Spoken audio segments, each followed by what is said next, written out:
in the face-to-face interview of Brian Norman Jr. So please bear with me, guys. One of the things he said, and this will be my next talking point, he said that Top Rank has the best matchmakers, and he used that as a talking point to say that Brian Norman Jr. is a bum. He said that Brian Norman Jr. his career has been carefully guided and curated by Top Rank, and discredited his accomplishments, everything he's done up to this point. And he called Brian Norman Jr. a bum, which is funny because when you look at all the fighters Devin Haney loves, has been around his whole life. Like look up like Floyd Mayweather, who was he built by? Top Rank. I mean, even his godfather. I mean, I'm gonna show y'all something real quickly. Hold on. I'm gonna show y'all something real quickly. So Zab Judah, right? Zab Judah, for those that don't know, is Devin Haney's godfather. Shout out to Zab Judah. Zab Judah was like a personal favorite of mine when I was a kid. But look, when Devin was a kid, boom, look, Zab Judah. So for those of you who don't know, this picture right here, this is a picture of Devin Haney with the Ring Magazine lineal title. And if I'm not mistaken, I'm pretty sure this is before the Lucas Matisse fight. That's Devin Haney. You can see the red shirt. That red shirt's a shirt from Bill Haney's old boxing gym, the Hit Factory, which doesn't even exist anymore. But that was Bill's gym in Vegas back in the day. Shout out to Bill. Bill, that was like I never had a chance to go to the Hit Factory, but I've learned about it through the years and taught to people that went there. And I heard it was a great gym. So that he's wearing that shirt. So like, keep in mind this is for a Zab Judah fight. Zab Judah was his godfather. Don't ever forget this fact. All right. Now I'm saying this to make a point, because Zab Judah, and this is an article from boxingtalk.com. Now look, this is Zab Judah telling Bob Arum in 2008. He says, look, if you offer me what you're giving Alfonso Gomez, I'll fight Miguel Cotto, right? So what does Zab Judah eventually wind up doing? Right? He told Bob Arum, who is the promoter for Top Rank, right? Give me a certain amount of money, I will fight your cash cow. I will fight Miguel Cotto. What did Zab Judah, right on? What did Zab Judah wind up doing, guys?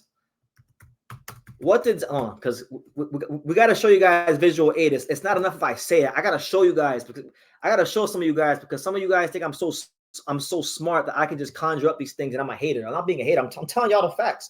Devin Haney is using Top Rank being good at their job to discredit his opponent, right? Which was stupid, because Top Rank helped him get to undisputed and put on the biggest fight of his career with Lomachenko. But that's neither here nor there. All right. So Zab Judah eventually wound up fighting Miguel Cotto. He actually fought Miguel Cotto before 2008. He fought him in 2007. But look, I digress. His godfather, Zab Judah, who I'm sure he loves dearly, which he should love him dearly, because Zab Judah was an awesome fighter, and he seems like a very good guy, right? Zab Judah fought under Bob Arum. Zab Judah worked with Bob Arum. So if you're going to discredit the matchmakers at Top Rank, you got to discredit everything you've ever loved around you about this glorious sport of boxing. You got to discredit Floyd. You got to discredit, your godfather, Zab Judah. Discredit all that, because Bob and Top Rank helped build all those guys. Mayweather, De La Hoya, all these guys that Devin Haney loves. Like, I know Top Rank is not perfect. I know some of us really hate the Top Rank matchmakers at times, because they do be on some bullshit, and I'll be the first one to call it out. But any boxing fan who like hates on Top Rank for being good at their job, you have to just hate the sport of boxing, because in the last 25 to 30 years, odds are Top Rank has built a fighter that you have been a fan of, whether it's Mayweather, Pacquiao, Cotto, and the list goes on and on and on. So yeah, I didn't like that. I didn't like that, because it's retarded. It's dumb. Yeah, they have great matchmakers, but that doesn't mean, like, they can get fighters the right fights, but the fighters still have to go win the fights. Like, for every Brian Norman Jr. or like Xander Zayas, I can give you examples of Top Rank giving fighters the right fights, and the fighters aren't good enough to win the fucking fights. I'll give you one example. In fact, hold on. I'm gonna give you one example. I'm gonna give you an example of a Top Rank fighter who was supposed to be a star, but wasn't good enough to win the fights that they paid good money to get him. All right, I'm gonna tell you guys. I'm gonna show you guys right now. And this is actually probably one of my favorite examples I could use, and I use this example a lot. So we're gonna go to screen share. All right, since we want to discredit Top Rank matchmakers for saying they just build everybody. Listen, Top Rank ain't perfect. Just because they get a fighter a certain fight, it doesn't mean that that fighter is gonna go and do great things. You understand? Here's a great example of that. You guys remember Alex Saucedo? In the comment section, guys, let me know.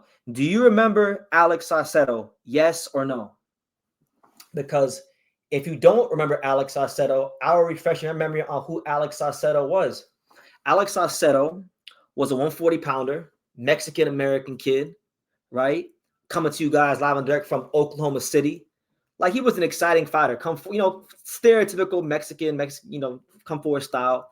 Okay, this was a kid. Now, if you go and look at his career, his career is really just this little block right here. Okay, so he had a fight with Lenny Zapavinga, and this was like one of the best fights of 2018. If you haven't watched this fight, go watch this fight. This is an underrated classic fight, one of the best fights of 2018. This fight was in the running for Fight of the Year in 2018, just a straight bloodbath. And Saucedo wound up stopping him. Saucedo was a very fan-friendly TV fighter, a TV friendly fighter, right? So he wins that fight.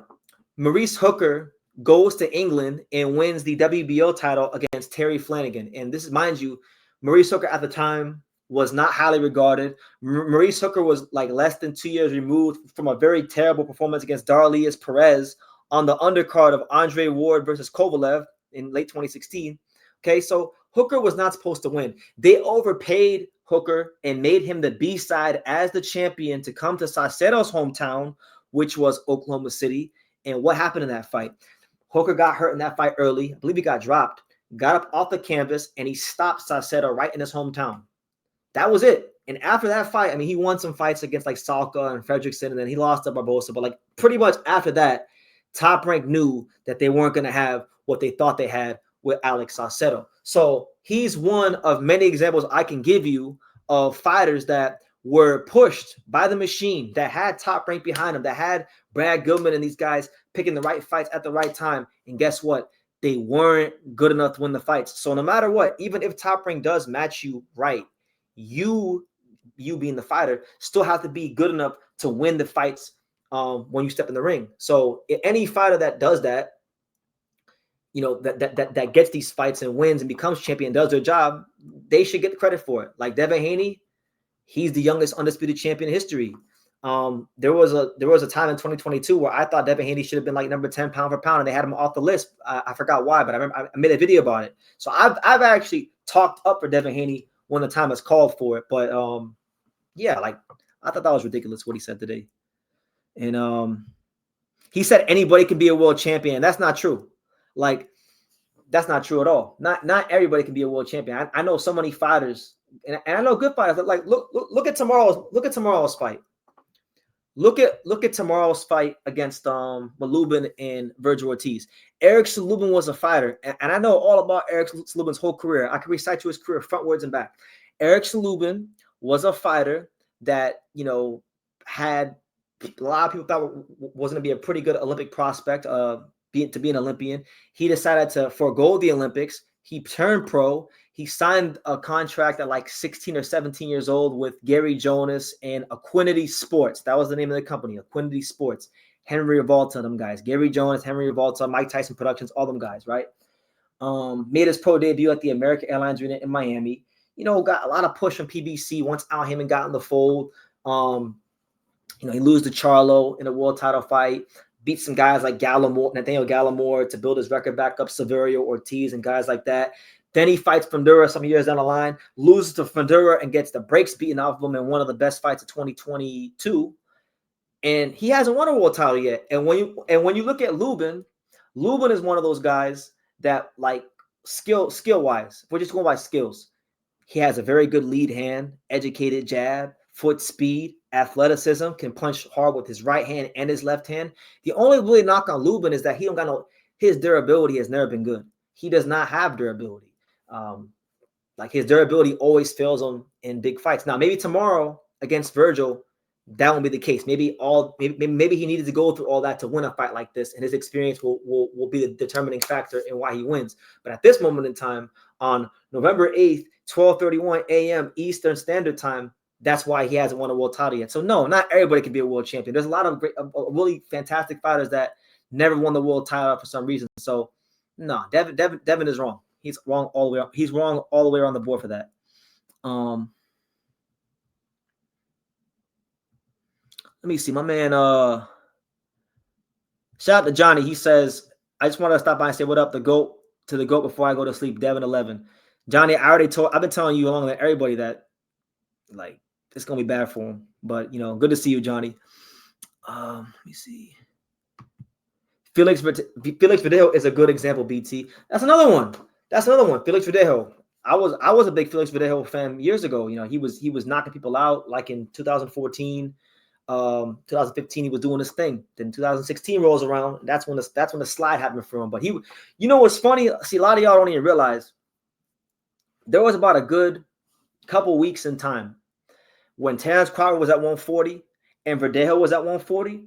They fought on the same card in February of 2016. I covered that fight, and there was talk in the boxing world like, you know, could Verdejo versus Crawford be a future fight? And obviously those talks ended because Verdejo looked like dog shit that card against William Silva, and then he slowly, you know, he faded away, and Crawford became who he became in the sport. But like yeah, another one, Zhao Shiming, the two-time Chinese gold medalist, he sucked. He could have won the fight. So you still got to win these fights. Nah, bro. Alex Saucedo suffered severe brain damage after that. There is a Netflix documentary about Alex Saucedo. No, well, yeah, he did because of the Lenny Z fight and Maurice Hooker. But I'm trying to tell you, the reason why Maurice Hooker came to Oklahoma City to fight him is because Top Rank overpaid Maurice Hooker to come in as the B-side, as the champion to fight Alex Saucedo. You know, they thought he was going to win because they didn't think Hooker was that good. And Hooker showed in that fight that Hooker was a little bit better than people thought he was.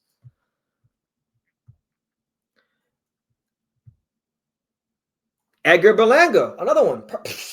Edgar Berlanga didn't even lose.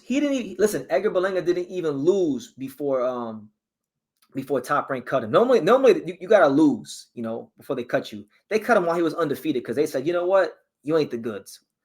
Get out of here, you know. So there's so many examples.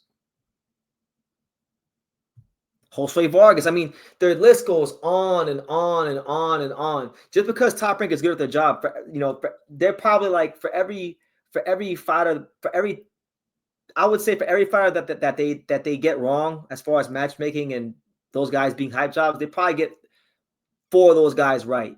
I'll give you guys another name. I'll give you guys another name before I get into my next talking point. I'll give you guys another name that you guys probably don't even know about or forgot about.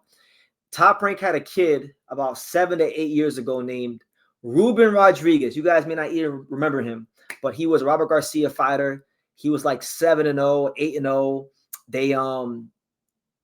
They matched him up with Abram Martinez. Abram Martinez, I think, if I'm not mistaken, Abram Martinez knocked him the fuck out, and nothing became a Ruben's career. So there's so many fighters that Top Rank has signed that they thought would be something that had the right fights, the right trainer, the right promotion, and they just weren't good enough. So Devin is wrong. All right.